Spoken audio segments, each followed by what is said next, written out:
Habari ndugu mtazamaji na msikilizaji wa channel yetu. Nikukaribishe katika kipindi kingine pendwa, kipindi cha saikolojia, malezi na ufundishaji. Katika saikolojia, malezi na ufundishaji, kwa siku ya leo tumekuja na vitu kadhaa ambavyo tunaenda kuviangalia wakati huu. Ningependa sana kuzungumza kuhusiana na nguvu ya mazungumzo, the power of conversation, nguvu ya mazungumzo. Mara nyingi sana watu tumekuwa tukitumia maneno yetu tofauti na vile ambavyo Mungu wa mbinguni alituasa au alitupatia wasaa wa namna ya kuyatumia maneno hayo. Wakati mwingine tunajinenea mabaya sisi wenyewe bila kufahamu ya kwamba tunavuta nguvu, we attract the power ambayo inatupeleka katika hayo ambayo tumeyazungumza. Ndio maana wahenga wakasema maneno yanaumba. Kwa maana ya kwamba unapokuwa unajisemea maneno mabaya, unapokuwa unajisemea maneno mazuri, at the coming time hayo maneno yanaweza yakatokea. Sio yote, lakini yanaweza yakatokea. Naomba nieleweke.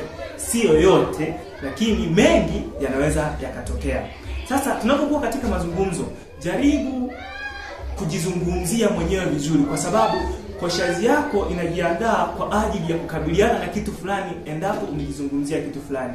Sio wewe tu unapojizungumzia, lakini hata mwingine anapokuzungumzia juu ya jambo fulani, wakati mwingine hayo mambo yanatokea. Sasa unapomzungumzia mtu kuhusu jambo fulani baya au zuri, jua ya kwamba maneno yanaumba, yanaweza yakatokea au yanaweza yasitokee. Jambo lingine ni kwamba wakati mwingine watu tumeshindwa kufikia suluhu ya mambo mbalimbali kwa sababu ya kukosa mazungumzo. Naweza nikatolea mfano wa wanandoa. Limetokea jambo katika familia ambalo mume na mke inabidi mkae kwa ajili ya kulizungumza, lakini kutokana na utofauti wenu mnajikuta hamtaki kukaa kulizungumza na kulimaliza hilo swala.